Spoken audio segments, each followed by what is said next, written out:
গাড়িতে লাশ ছিল সেটা সবাই জানত, কিন্তু ভোরবেলা শবযানের দরজা খুলে দেখা গেল লাশ নেই। কফিন আছে, ফুলের মালা আছে, মোমবাতি আছে, শুধু লাশটাই নেই। আর সেই একই রাতে গোয়ার সমুদ্র সৈকতে ৩ জন তরুণ দেখল ঢেউয়ের ভেতর থেকে উঠে আসছে এমন কেউ যার চোখ নেই, মুখ নেই, শুধু একটা সাদা অবয়ব, আর সে হেঁটে আসছে তাদের দিকে, একটুও না থেমে। শ্রোতা বন্ধুরা, আপনারা এখন শুনতে যাচ্ছেন অশরীরীর সেই বিশেষ মুহূর্ত, যেখানে সন্ধ্যের আলো নিভে এলেই শুরু হয় আমাদের ভয়ের যাত্রা। আজ শুক্রবার সন্ধ্যা ঠিক 7টা বাজে। এই সময়টার কথা ভাবুন। দিনের শেষ আলো যখন দিগন্তের ওপারে ডুবে যায়, রাস্তার ল্যাম্পপোস্টগুলো একে একে জ্বলে ওঠে, আর ঘরের কোণের অন্ধকারটুকু একটু একটু করে গভীর হতে থাকে। ঠিক সেই মুহূর্তেই খুলে যায় সেই দরজা, যার ওপারে রয়েছে এমন সব সত্য ঘটনা যা মানুষ বিশ্বাস করতে চায় না, কিন্তু ঘটে চলেছে আর ঘটবেও। সন্ধ্যা 7টা আর রাত 9টা, এই দুটো সময় মানেই অশরীরীর ভয়ের আসর। এই আসরে স্বাগত জানাই আপনাকে।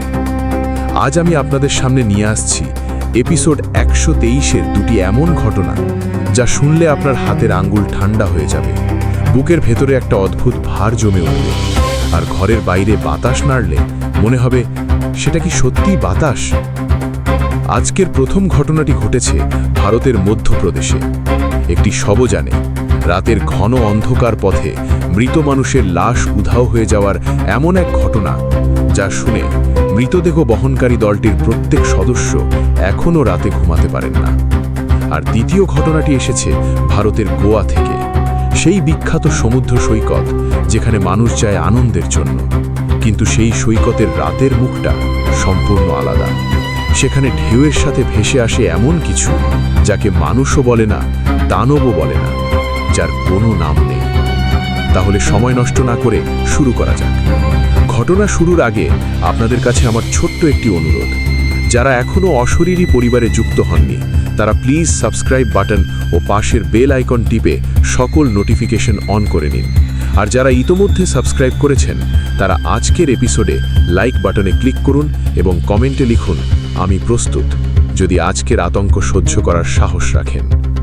শুরু করছি আজকের এপিসোড 123-এর প্রথম ঘটনা। লাশ ছিল গাড়িতে, কিন্তু ভোরবেলা গাড়ি খুলে দেখা গেল লাশ নেই। এই ঘটনাটি আমাদের পাঠিয়েছেন রাহুল বিশ্বকর্মা। রাহুল মধ্যপ্রদেশের জব্বলপুর শহরের বাসিন্দা। বয়স তার 27 বছর। পেশায় তিনি একটি বেসরকারি হাসপাতালের অ্যাম্বুলেন্স চালক। 3 বছর ধরে এই কাজ করছেন। অনেক রাত কাটিয়েছেন হাসপাতালের করিডোরে, মৃত মানুষের পাশে, শবযান নিয়ে একা একা রাস্তায়। ভয় কখনো তাকে তেমন একটা স্পর্শ করতে পারেনি, কিন্তু গত বছর নভেম্বরের সেই রাতের পর থেকে তিনি আর শবযান চালাতে পারেন না। হাসপাতাল কর্তৃপক্ষ তাকে অন্য কাজে সরিয়ে দিয়েছে, কারণ সেই রাতের পর থেকে তিনি একা গাড়ি চালাতে পারেন না। সবসময় মনে হয় পেছনের সিটে কেউ বসে আছে। অসংখ্য ধন্যবাদ রাহুলকে এই ভয়ঙ্কর সত্য ঘটনা আমাদের সাথে ভাগ করে নেওয়ার জন্য। ঘটনাটি রাহুলের ভাষায় বলছি। যেভাবে তিনি আমাকে বিস্তারিত জানিয়েছেন ঠিক সেইভাবেই আপনাদের সামনে তুলে ধরছি। জব্বলপুরে আমাদের হাসপাতালটা শহরের একটু বাইরে। আশেপাশে জনবসতি আছে, কিন্তু রাত গভীর হলে এলাকাটা বেশ নির্জন হয়ে যায়। আমি এই হাসপাতালে 3 বছর ধরে অ্যাম্বুলেন্স চালাচ্ছি। এই কাজে অনেক কিছু দেখতে হয়। মানুষকে হাসপাতালে নিয়ে আসা, রোগী ট্রান্সফার করা, আর মাঝে মাঝে মৃতদেহ পরিবারের কাছে পৌঁছে দেওয়া। এই শেষের কাজটা একটু কঠিন মনে হয় অনেকের কাছে, কিন্তু আমার কখনো ভয় লাগেনি। মৃতদেহ তো নিরীহ, যারা চলে গেছে তারা আর কাউকে কষ্ট দেয় না, অন্তত এটাই ভাবতাম। কিন্তু সেই রাতের পর থেকে আমার ভাবনা বদলে গেছে। ঘটনার সময়কাল 2024 সালের নভেম্বরের শেষ সপ্তাহ। একটা ঠান্ডা রাত, কুয়াশা নামতে শুরু করেছে। আমাদের হাসপাতালে সেই বিকেলে মারা গিয়েছিলেন একজন বয়স্ক মানুষ, 60-65 বছর বয়স, হৃদরোগে আক্রান্ত। নাম রামলাল পাণ্ডে। জব্বলপুর থেকে প্রায় 100 কিলোমিটার দূরে তার গ্রামের বাড়ি। নরসিংহপুর জেলার একটি ছোট্ট গ্রাম, নাম বামরি। পরিবার চাইছিল মৃতদেহ গ্রামে গিয়ে সংস্কার করতে। সেই দায়িত্ব পড়ল আমার উপর। রাত তখন 8:30। মৃতদেহ কফিনে রাখা হয়েছে, শবযানে তোলা হয়েছে। আমার সাথে যাওয়ার কথা ছিল রামলালের বড় ছেলে দীনেশ পাণ্ডে আর তার একজন আত্মীয় সুরেশ। দুজনেই পেছনে বসবেন মৃতদেহের পাশে। রাত 8:30টায় গাড়ি চলল। জব্বলপুর থেকে বের হয়ে নরসিংহপুরের পথ ধরলাম। রাস্তা মোটামুটি ভালো, কিন্তু গভীর রাতে এই পথে গাড়ি কম। মাঝে মাঝে ট্রাক আসছে, মাঝে মাঝে কোনো বাইক। একটু পর থেকে রাস্তার দুই পাশে জঙ্গল শুরু হলো। মধ্যপ্রদেশের এই অঞ্চলে এরকম ঘন জঙ্গল আছে। গাছপালা এতটাই ঘন যে রাতে হেডলাইটের আলোও বেশি দূর যায় না। গাড়িতে রেডিও চালু ছিল। আমি মনোযোগ দিয়ে গাড়ি চালাচ্ছিলাম। পেছনে দীনেশ আর সুরেশ চুপচাপ বসেছিলেন। শোকের সময়, কথা বলার মন নেই। প্রথম 1 ঘন্টা সব ঠিকঠাকই ছিল। তারপর রাত প্রায় 9:30টার দিকে হঠাৎ গাড়ির রেডিও বন্ধ হয়ে গেল। এমনিতেই বন্ধ হয়ে গেল, কোনো কারণ ছাড়া। আমি একটু অবাক হলাম। রেডিওটা নতুন, এভাবে বন্ধ হওয়ার কথা নয়। আবার চালু করলাম, আবার বন্ধ হলো। ছেড়ে দিলাম। এরকম মাঝে মাঝে হয়, সিগন্যাল দুর্বল হয়। কিন্তু এর মিনিট 10 পরে পেছন থেকে দীনেশ বললেন, ভাই একটু গাড়ি থামাও। আমি থামালাম। কি হলো? দীনেশ বললেন, বাবার মুখে কাপড় দেওয়া ছিল, সেটা সরে গেছে, একটু ঠিক করে দিই। আমি বললাম, ঠিক আছে। দীনেশ পেছনে গিয়ে কফিনের কাছে বসলেন। সুরেশও গেলেন। আমি গাড়ির বাইরে এসে একটু দাঁড়ালাম। রাস্তার পাশে অন্ধকার জঙ্গল, কুয়াশার একটা হালকা চাদর বিছিয়ে আছে রাস্তার উপর দিয়ে। খুব নিস্তব্ধ রাত। মাঝে মাঝে জঙ্গল থেকে পাখির ডাক, রাতের পাখি। মিনিট 3 পরে দীনেশ ফিরে এলেন। তার মুখ কেমন যেন অদ্ভুত। আমি জিজ্ঞেস করলাম, কি হলো? দীনেশ বললেন, না কিছু না, কফিন ঠিক আছে। কিন্তু তার গলার স্বর কেমন অদ্ভুত শোনালো। আমি বেশি গুরুত্ব দিলাম না। আবার চলল গাড়ি। রাত 11টার দিকে আমরা নরসিংহপুর জেলায় ঢুকলাম। আর একটু গেলেই বামরি গ্রাম। কিন্তু সেই সময় রাস্তায় একটা অদ্ভুত কিছু হলো। আমার গাড়ির হেডলাইটের আলোতে দেখলাম রাস্তার মাঝখানে একটা কুকুর বসে আছে, একটা সাদা কুকুর। সেটা গাড়ির দিকে তাকিয়ে আছে। আমি হর্ন বাজালাম, কুকুরটা নড়ল না। আবার হর্ন বাজালাম, নড়ল না। আমাকে গাড়ি থামাতে হলো। কুকুরটা একদম রাস্তার মাঝখানে বসে, গাড়ির হেডলাইটের আলো তার চোখে পড়েছে, কিন্তু সে তাকিয়েই আছে, নিষ্পলক। চোখের মণি দুটো যেন জ্বলছে। সুরেশ বললেন, একটু আগে যাও, সরে যাবে। আমি আস্তে আস্তে গাড়িয়ে গেলাম। কুকুরটা তারপরেও সরল না। একদম শেষ মুহূর্তে যখন গাড়ি প্রায় তার কাছে পৌঁছে গেছে, তখন সে উঠে সরে গেল, জঙ্গলের দিকে চলে গেল। কিন্তু যাওয়ার সময় সে একবার পেছন ফিরে তাকালো। গাড়ির দিকে নয়, গাড়ির পেছনের দিকে, কফিনের দিকে যেন। আমি ভাবলাম, অতিরিক্ত ক্লান্তি আর রাতের অন্ধকারে মাথায় অদ্ভুত সব কথা আসছে। গাড়ি চালিয়ে গেলাম। বামুরি গ্রামে পৌঁছানো গেল রাত 12:15টার দিকে। গ্রামের বেশিরভাগ মানুষ জেগেছিল। মৃত্যুর খবর আগেই পৌঁছে গিয়েছিল। পরিবারের অনেকে বাইরে দাঁড়িয়ে অপেক্ষা করছিলেন। গ্রামের পাকা রাস্তায় শবযান এসে থামল। দীনেশ পেছনে গেলেন মৃতদেহ নামাতে। আমিও গেলাম সাহায্য করতে। শবযানের পেছনের দরজা খুলল। কফিন আছে, ফুলের মালা আছে, মোমবাতি আছে, ধূপকাঠি জ্বলছে। কিন্তু কফিনের ঢাকনা খোলা, আর ভেতরে কোনো মৃতদেহ নেই। রামলাল পাণ্ডের লাশ নেই কফিনে। একটা মুহূর্তের জন্য কেউ কিছু বলতে পারল না। দীনেশ হতভম্ব হয়ে দাঁড়িয়ে, সুরেশের মুখ ফ্যাকাশে। আমিও বুঝতে পারছি না কি দেখছি।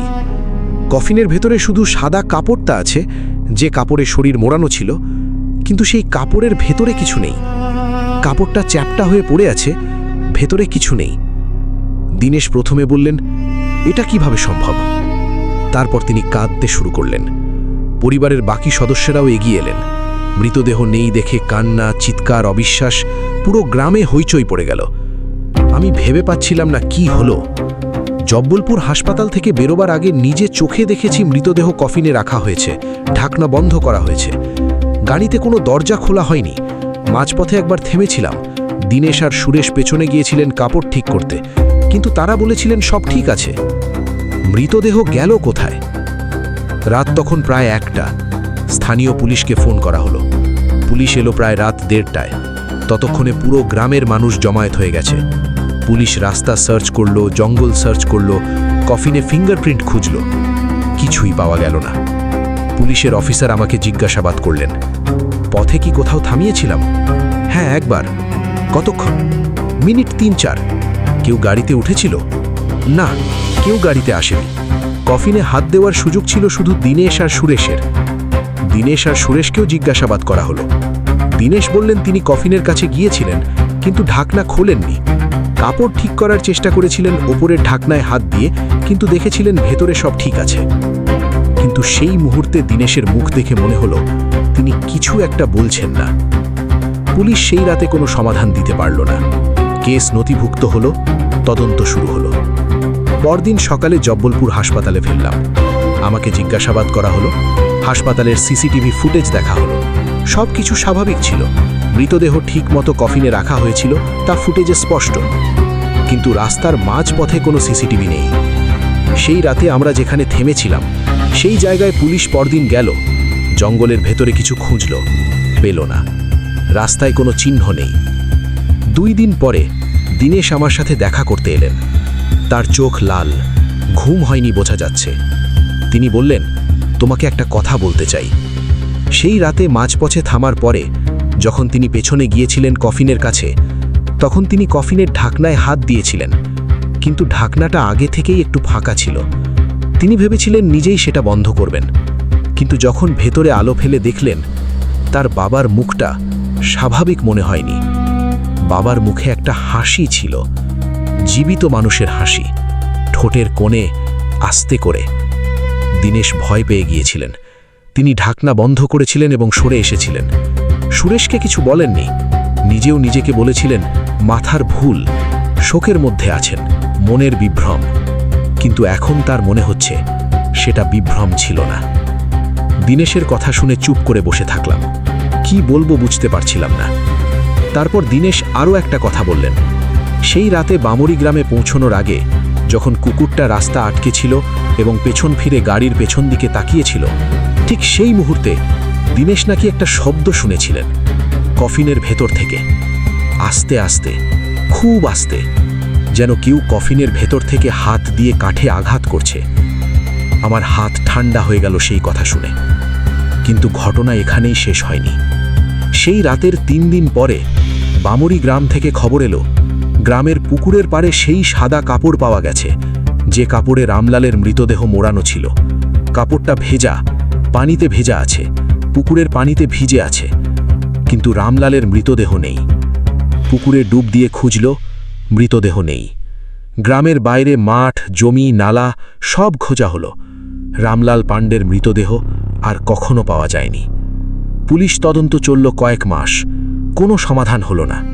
কেস এখনো খোলা আছে, কিন্তু গ্রামের মানুষ যা বলে তা পুলিশের রিপোর্টে নেই। বামুরি গ্রামের পুরনো মানুষরা বলেন রামলাল পাণ্ডে সারা জীবন একটা পাপ বহন করে এসেছিলেন। বছর 30 আগে তরুণ বয়সে এক বিবাদে তিনি নাকি একজন মানুষকে মেরেছিলেন। সেই মানুষের লাশ ওই পুকুরের কাছের মাঠে কোথাও পোতা আছে বলে গ্রামে গুজব ছিল, কিন্তু প্রমাণ ছিল না, তাই কিছু হয়নি। গ্রামের একজন বৃদ্ধা বলেছেন মৃত্যুর পরেও রামলালকে ছাড়েনি সেই অপরিশোধিত ঋণ। তার আত্মাকে ডেকে নিয়ে গেছে সেই মৃত মানুষ, যে মানুষটা এতদিন পুকুরের কাছেই ছিল, অপেক্ষা করছিল। কুকুর নাকি সেটা দেখতে পেয়েছিল। কুকুর দেখতে পায়। আমি জানি না এই কথা সত্য কিনা, কিন্তু আমি জানি সেই রাতে যা দেখেছি তা সত্য। একটা পূর্ণ মৃতদেহ হাওয়া হয়ে গেছে বন্ধ গাড়ির পিছন থেকে, আর সেই মৃতদেহ আর কখনো মেলেনি। আর সেই রাতের পর থেকে প্রতিটি রাতে যখন একা বসে থাকি, মনে হয় কেউ আমার ঠিক পেছনে আছে, কেউ আমার কাঁধের কাছ থেকে আমার মুখের দিকে তাকিয়ে আছে। ঘুরে দেখলে কেউ নেই, কিন্তু সেই অনুভূতিটা যায় না। হাসপাতাল কর্তৃপক্ষকে বলেছিলাম আমি আর শবযান চালাতে পারবো না। তারা বিশ্বাস করেননি প্রথমে, কিন্তু পরে দেখলেন সত্যিই পারছি না। এখন আমি দিনের বেলায় অ্যাম্বুলেন্স চালাই, রাতে বাড়ি চলে যাই। শবযানে আর বসিনি সেই রাতের পর। রাহুলের শেষ কথাগুলো মনে গেঁথে আছে। তিনি বলেছিলেন, ভাই, মৃত মানুষকে সম্মান করুন, তাদের নিয়ে তাড়াহুড়ো করবেন না। আর রাতের পথে যদি কোনো কারণে শবযান থামে, পেছনে যাবেন না, কারণ কফিনের ভেতরে যে আছে সে হয়তো তখনও পুরোপুরি চলে যায়নি। এই ছিল আজকের প্রথম ঘটনা। সন্ধ্যা 7টা এবং রাত 9টা মানেই অশরীরীর ভয়ের আসর। এখানে গল্প নয়, ঘটনা শোনানো হয়। ঘটনাটি কেমন লাগলো অবশ্যই কমেন্ট বক্সে জানাবেন। আপনারা কী ধরনের ঘটনা শুনতে চান সেটাও কমেন্টে জানাতে পারেন। আর মনে রাখবেন, অশরীরী কখনো কালো জাদু, অন্ধবিশ্বাস ও কুসংস্কারকে প্রমোট করে না। অশরীরীর সকল ঘটনা আপনি বিশ্বাস করবেন কি করবেন না সেটা একান্তই আপনার নিজের ব্যাপার, তবে বিনোদন হিসেবে নেওয়াই হবে বুদ্ধিমানের কাজ। এবার প্রস্তুত হন আজকে দ্বিতীয় ঘটনার জন্য। আমরা এবার পাড়ি দেব ভারতের গোয়ায়, সেই সমুদ্রের ধারে যেখানে ঢেউয়ের শব্দ ছাতিয়ে রাতের বেলা ভেসে আসে এমন কিছু যার কোনো ব্যাখ্যা নেই। দ্বিতীয় ঘটনা, গোয়ার সেই সৈকত যেখানে রাতের ঢেউয়ে ভেসে আসে এমন কেউ যে আর ফিরে যায় না। এই ঘটনাটি আমাদের পাঠিয়েছেন সৌম্যদীপ ঘোষ। সৌম্যদীপ পশ্চিমবঙ্গের কলকাতার বাসিন্দা, বয়স 26 বছর, পেশায় গ্রাফিক ডিজাইনার। গত বছর ডিসেম্বরে তিনি তার 2 বন্ধু অনিকেত আর পার্থর সাথে গোয়া বেড়াতে গিয়েছিলেন। 3 জনই কলেজ থেকে বন্ধু, প্রতি বছর কোথাও না কোথাও ট্রিপে যান। গোয়া সবসময় স্বপ্নের গন্তব্য ছিল তাদের, কিন্তু সেই ট্রিপ শেষে 3 জনের কেউই আর কখনো গোয়া যেতে চান না, কারণ সেখানে যা দেখেছিলেন তা তাদের জীবন বদলে দিয়েছে। অসংখ্য ধন্যবাদ সৌম্যদীপকে এই ভয়ঙ্কর সত্য অভিজ্ঞতা আমাদের সাথে ভাগ করে নেওয়ার জন্য। ঘটনাটি সৌম্যদীপের ভাষায় বলছি। আমরা 3 জন গিয়েছিলাম ডিসেম্বরের শেষ সপ্তাহে। গোয়ায় তখন পর্যটকে গিজগিজ করছে। বড়দিন আর নববর্ষের আগে পুরো গোয়া জীবন্ত হয়ে ওঠে। পানাজিতে হোটেল নিলাম, কিন্তু বেশিরভাগ সময় কাটানোর পরিকল্পনা ছিল সৈকতে। উত্তর গোয়ার বাগা, কালাঙ্গুদ, আঞ্জুনা এইসব বিখ্যাত সৈকত দেখব। দক্ষিণ গোয়ার পালোলেম, আগন্দায়ও যাব বলে ভেবেছিলাম। প্রথম 2 দিন দারুণ কাটল। বাগা বিচে সূর্যাস্ত দেখলাম, সমুদ্রে ওয়াটার স্পোর্টস করলাম, সন্ধ্যায় শ্যাক্সে বসে খেলাম। গোয়া সত্যিই অসাধারণ, কিন্তু তৃতীয় দিন থেকে সব বদলে গেল। তৃতীয় দিন আমরা দক্ষিণ গোয়ার দিকে গেলাম। মূল পরিকল্পনা ছিল পালোলেম বিচে কয়েক ঘন্টা কাটানো, কিন্তু যাওয়ার পথে আমাদের গাড়ির চালক, স্থানীয় ছেলে, নাম রেমন্ড, বলল পালোলেমের কাছে একটা সৈকত আছে যেখানে পর্যটকরা কম যায়। নাম কোলম্বো বিচ। নির্জন, সুন্দর, স্বচ্ছ পানি। আমরা রাজি হলাম। কোলম্বো বিচে পৌঁছে সত্যিই মুগ্ধ হলাম। পালোলেমের গা ঘেঁষেই সৈকত, কিন্তু পর্যটক নেই বললেই চলে।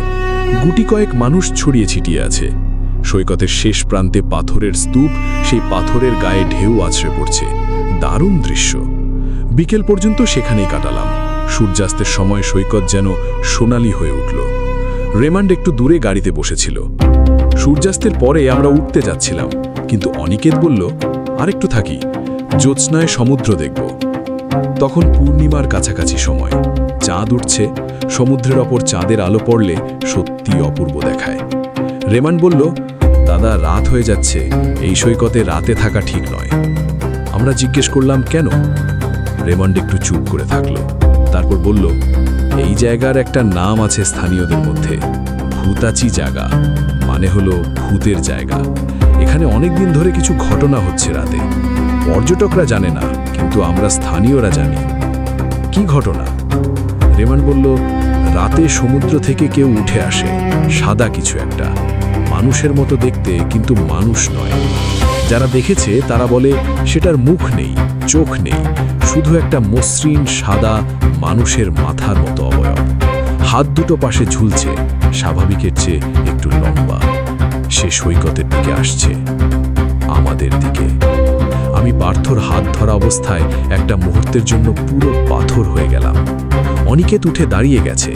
3 জনেই দেখছি, কেউ কথা বলতে পারছি না।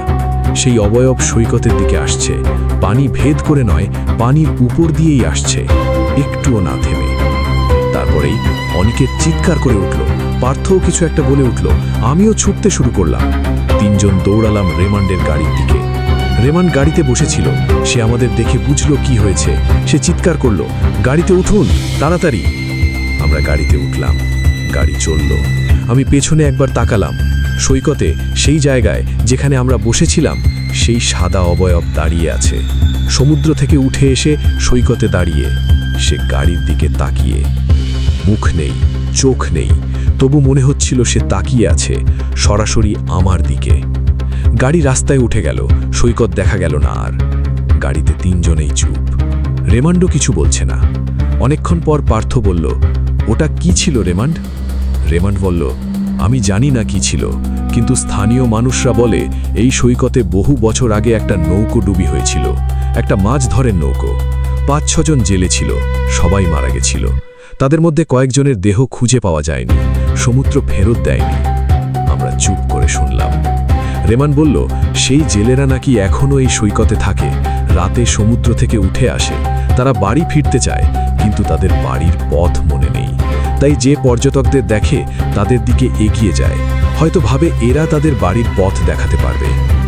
অনিকেত বলল, যদি কেউ না দৌড়াতো, থেকে যেত?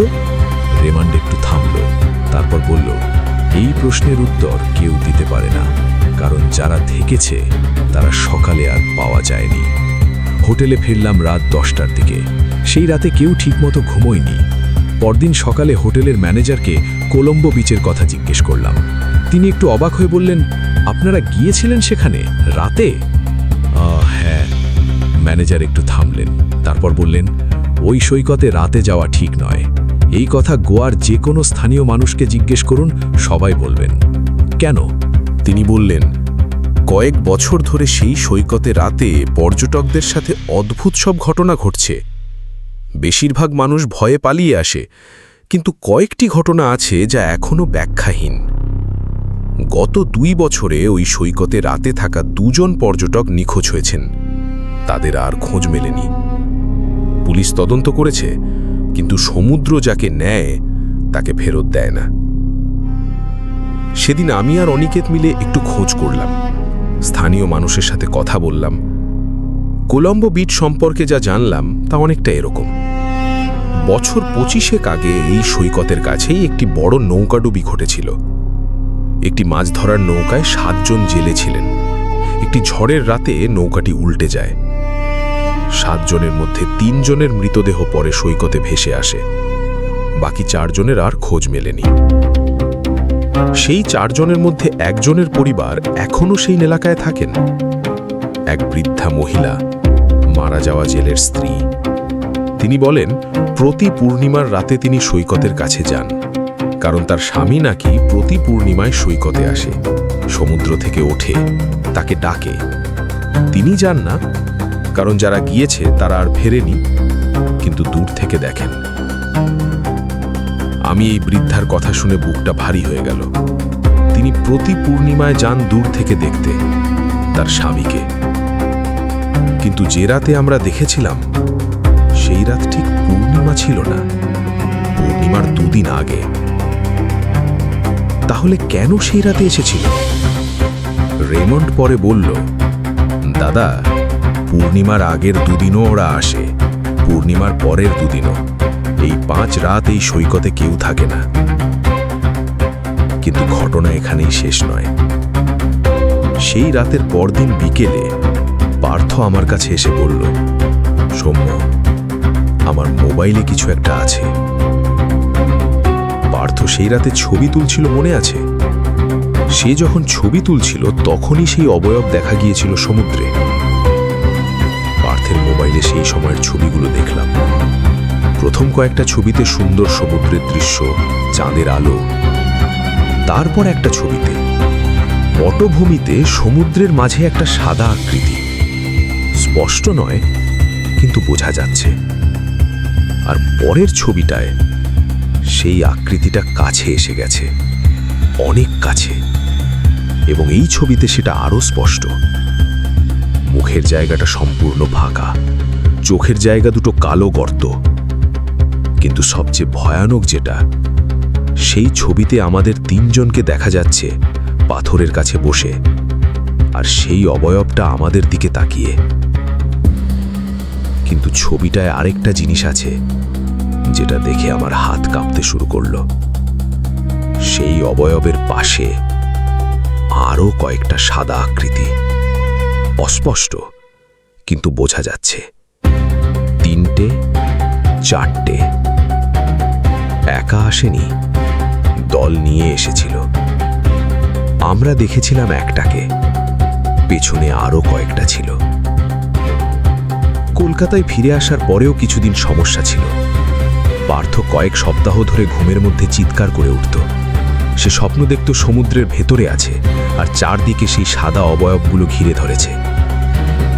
অনিকেত বেশ কিছুদিন একা থাকতে চাইতো না রাতে। আমি নিজে একটা ঘটনার কথা বলবো।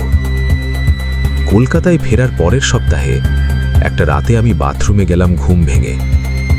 বাথরুমের আয়নায় নিজের মুখ দেখলাম, তারপর আয়নার দিক থেকে চোখ সরালাম, একটু হাত মুখ ধুলাম, আবার আয়নায় তাকালাম। আয়নায় আমার মুখের পেছনে দরজার কাছে একটা সাদা ছায়া। মুহূর্তের জন্য, এক পলকের জন্য, তারপর নেই। আমি বাথরুম থেকে বেরিয়ে গেলাম। সারা রাত আর ঘুমাইনি। পরের দিন থেকে অবশ্য আর কিছু হয়নি। ধীরে ধীরে সব স্বাভাবিক হলো। পার্থের স্বপ্ন কমল, অনেকে একা থাকতে পারতে লাগলো। কিন্তু একটা জিনিস স্বাভাবিক হয়নি। পার্থের মোবাইলে সেই ছবিগুলো এখনো আছে। সে ছবিগুলো ডিলিট করেনি, কারণ সে বলে, মুছলেই মনে হয় কেউ জানতে পারবে আমরা ছবি মুছে দিচ্ছি, তারা হয়তো রাগ করবে। ছবিটা তার মোবাইলে আছে, সেই সাদা অবয়ব, সেই কালো চোখের গর্ত সৈকতের বালিতে তাদের দিকে এগিয়ে আসছে। এই ছবি পার্থ কখনো কাউকে দেখায় না। আমি কয়েকদিন আগে খোঁজ নিলাম কোলাম্বো বিচে সম্প্রতি আর কোনো ঘটনা হয়েছে কিনা। রেমন্ডকে ফোন করলাম। রেমন্ড বলল, এই বছর জানুয়ারিতে আরেকটি ঘটনা হয়েছে। একজন বিদেশি পর্যটক, তিনি নাকি রাতে একা সেই সৈকতে গিয়েছিলেন ক্যামেরা নিয়ে ফটোগ্রাফি করতে। ভোরবেলা তার ক্যামেরাটা সৈকতে পাওয়া গেছে। তিনি নিখোঁজ। পুলিশ মনে করছে সমুদ্রে ডুবে গেছেন, কিন্তু সেই রাতে সমুদ্র শান্ত ছিল, ঝড় ছিল না। সেই ফটোগ্রাফারের ক্যামেরায় কি ছবি ছিল তা কেউ জানে না। পুলিশ ক্যামেরা নিয়ে গেছে, ছবিগুলো পাবলিক করা হয়নি। তবে রেমন্ড বলল, হোটেল কর্মীদের মধ্যে একজন নাকি শুনেছেন ক্যামেরার মেমোরি কার্ডে শেষ কয়েকটা ছবি দেখে পুলিশের একজন অফিসার অসুস্থ হয়ে পড়েছিলেন।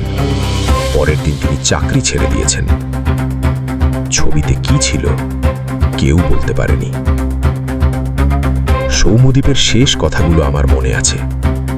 তিনি বলেছিলেন, ভাই, গোয়া সুন্দর, গোয়ায় যান, আনন্দ করুন, কিন্তু যদি কোনো স্থানীয় মানুষ বলে এই সৈকতে রাতে যেও না, দয়া করে শুনুন, তারা জানে। আর যদি রাতে সমুদ্রের দিকে তাকিয়ে কিছু একটা দেখতে পান, ঢেউয়ের মধ্যে সাদা কিছু একটা, তাহলে পেছন ফিরে দৌড়ান।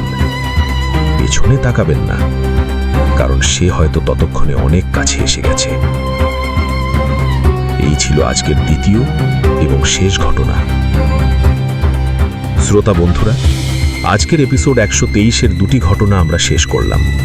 মধ্যপ্রদেশের সেই রাতের পথে একটি পূর্ণ মৃতদেহ হাওয়া হয়ে গেছে বন্ধ শবযান থেকে, আর তার চিহ্ন মাত্র মেলেনি।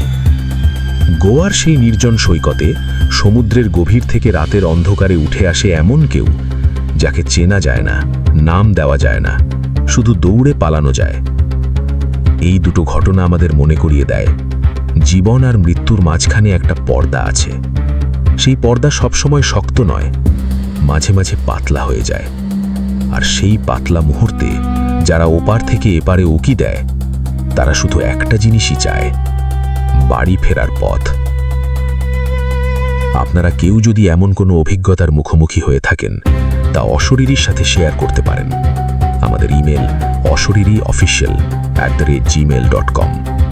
আপনার নাম ও পরিচয় গোপন রাখার প্রতিশ্রুতি দিচ্ছি। আজকের এপিসোড কেমন লাগলো কমেন্ট বক্সে জানাতে ভুলবেন না। লাইক দিন, শেয়ার করুন। যারা এখনো সাবস্ক্রাইব করেননি, প্লিজ সাবস্ক্রাইব করুন এবং বেল আইকন অন করুন।